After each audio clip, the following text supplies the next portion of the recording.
মসজিদের কোটি টাকা লুটের অভিযোগ, উধাও ইমাম। মসজিদের তহবিল নিয়ে অনিয়মের অভিযোগ 12 গ্রামের চেরাগীতে। ইমাম তথা কোষাধ্যক্ষ এবং কমিটির সেক্রেটারি বিরুদ্ধে এজাহার দায়ের। পবিত্র রমজান মাসে মসজিদের নির্মাণ কাজ বন্ধ করে কোটি টাকা নিয়ে উধাও এমন অভিযোগ ইমামের বিরুদ্ধে। মসজিদের দোকান ভিটা বিক্রির টাকায় নতুন মসজিদ ঘর নির্মাণের কাজে টাকা তছরূপের অভিযোগ। মসজিদের তহবিল লুটের অভিযোগ ঘিরে তুমুল বিতর্ক দক্ষিণ করিমগঞ্জের চেরাগী শেরপুর জামে মসজিদে।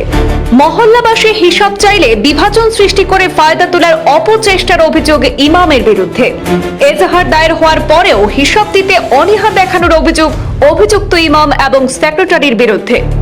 জেলা দায়রা জজ আদালত খারিজ করে দিয়েছেন অন্তর্বর্তী জামিনের আবেদন। মসজিদের তহবিল লুটের অভিযোগ ঘিরে বিতর্কের মধ্যে সামনে এসেছে ইমামের বিরুদ্ধে আরো বহু কেলেঙ্কারির অভিযোগ। কোটি টাকা মসজিদের অ্যাকাউন্টে গচ্ছিত রেখে খরচ চালানোর কথা থাকলেও টাকা হাতে রেখেই চলছিল নির্মাণ কাজ, এমন অভিযোগ উঠেছে। বিতর্কের মধ্যে অভিযুক্ত ইমামের ভূমিকা ঘিরে মসজিদে দুবার জুম্মার নামাজ আদায় নিয়েও সামনে এসেছে নতুন বিতর্ক। দক্ষিণ করিমগঞ্জের 12 গ্রামের চেরাগী শেরপুর জামে মসজিদকে ঘিরে সামনে এসেছে একটি চাঞ্চল্যকর অভিযোগ। মসজিদের তহবিলের কোটি টাকার হিসাব নিয়ে শুরু হয়েছে তীব্র বিতর্ক, আর সেই অভিযোগের কেন্দ্রে রয়েছেন মসজিদের ইমাম ও কমিটির কোষাধ্যক্ষ হাফিজ হুসাইন আহমদ হুসাম। মসজিদের ইমাম হাফিজ হুসাইন আহমেদ হুসাম কমিটির কোষাধ্যক্ষের দায়িত্বেও ছিলেন। অনিয়মের অভিযোগ সামনে আসতেই ইমাম এবং মসজিদের প্রাক্তন কমিটির সেক্রেটারি নিজামউদ্দিন কৌশলে মহল্লাবাসীর মধ্যে বিভাজন তৈরি করে পরিস্থিতির মোড় ঘুরিয়ে দেওয়ার চেষ্টা করেছেন বলে অভিযোগ ওঠে। মহল্লার মানুষ বিভক্ত হয়ে এক পক্ষ হিসাব চায়, আবার অন্য পক্ষ ইমাম ও সেক্রেটারির পক্ষে দাঁড়ায়, যার ফলে দুই শিবির জুম্মা নামাজ আদায় করে দুই জামাতে সেই মসজিদে। যদিও সেই বিষয় নিয়েও বিস্তর বিতর্ক হয়েছে। এদিকে মসজিদ কমিটির উপদেষ্টা সদস্য তাজুল হোসেনের এজাহার দায়েরের পর টাকা লুটের বিষয়টি বিস্তৃত আকারে জানাজানি হয়। বিষয়টি নিয়ে সংবাদ মাধ্যমে ক্ষোভ উগরে দেন সমাজকর্মী তাজুল হোসেন। তিনি অভিযোগ করে বলেন যে 12 গ্রামের চেরাগী শেরপুরের জামে মসজিদের দোকান ভিটা এবং ক্ষেতের জমি বিক্রি করার পাশাপাশি গচ্ছিত তহবিল ও এলাকার মানুষের চাঁদার টাকায় বিগ বাজেটের বড়সড় আধুনিক ডিজাইনের মসজিদ গৃহ নির্মাণের কাজ শুরু হয়েছিল কয়েক বছর আগে। তহবিলের টাকা শেষ হয়ে যাওয়ার অজুহাত দেখিয়ে হঠাৎ করে বিগত 2024 সালে মাঝপথে নির্মাণ কাজ বন্ধ করে দেওয়া হলে বিতর্কের সূত্রপাত ঘটে। মহল্লার মানুষ মসজিদের তহবিলের হিসাব দিতে কমিটিকে বারবার চাপ দিলেও কোনো পাত্তাই দেওয়া হয় না বলে অভিযোগ। কোন ধরনের হিসাব বা খরচের রসিদ ছাড়াই বিতর্কিত ইমাম তথা কোষাধ্যক্ষ হাফিজ হুসাইন আহমদ হুসাম জানিয়ে দেন তহবিলের টাকা নেই। মহল্লা থেকে পুলিশের দ্বারস্থ হলে মসজিদে কিছু নথিপত্র হস্তান্তর করা হয়, কিন্তু তহবিলের হিসাব দেওয়ার জন্য পুলিশের কাছ থেকে সময় চেয়ে নেন ইমাম এবং সেক্রেটারি।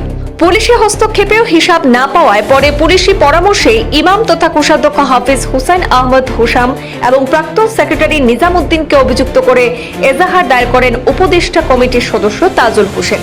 পুলিশ তদন্ত শুরু করতেই আত্মগোপন করে জেলা আদালতে অগ্রিম জামিনের আবেদন জানিয়েছিলেন ইমাম এবং সেক্রেটারি। শেষ খবরে জানা যায় জেলা আদালত জামিন আবেদন খারিজ করে দিয়েছেন।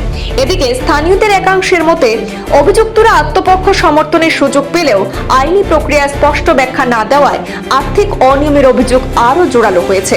মসজিদের কোটি টাকার তহবিল তছরূপের অভিযোগে ইমামের নাম জড়িয়ে পড়ার ঘটনা এলাকায় মুসলিম সমাজের মধ্যে তীব্র প্রতিক্রিয়ার সৃষ্টি হয়েছে।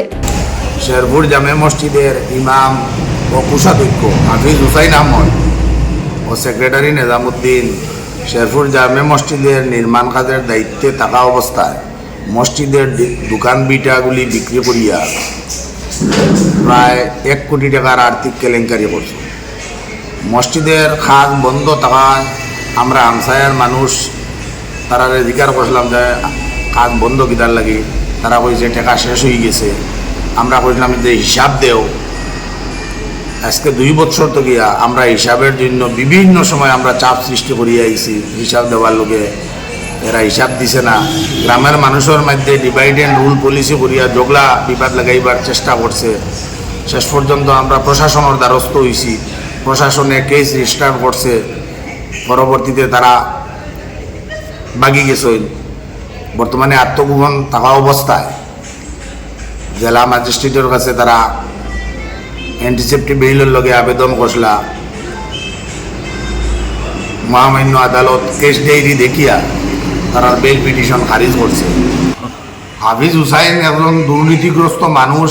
আমরা পরবর্তীতে জানতাম পারলাম যে এরে সেরাগি কৌমি আলিয়া মাদ্রাসাতে গিয়া বিভিন্ন খারাপ আচরণের কারণে আজীবনের জন্য বহিষ্কার করা হয়েছে। জমিয়তর জেলা সেক্রেটারি হইতে দুর্নীতির দায়ে তারে বহিষ্কার করা হয়েছে।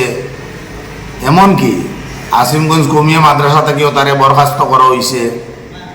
পরবর্তীতে আমরা জানতাম পারছি যে এরা এত খারাপ মানুষ, তারারে আমালা গ্রাম থেকেও একগরি করা হয়েছে।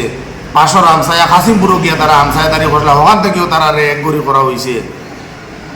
একজন করাপ্টেড মানুষ গ্রামের মানুষের মাঝে বিভাজন দৌড়াইয়া দীর্ঘদিন ধরিয়া মসজিদের হিসাব না দিয়া বর্তমানে পলাতক অবস্থায় আছে।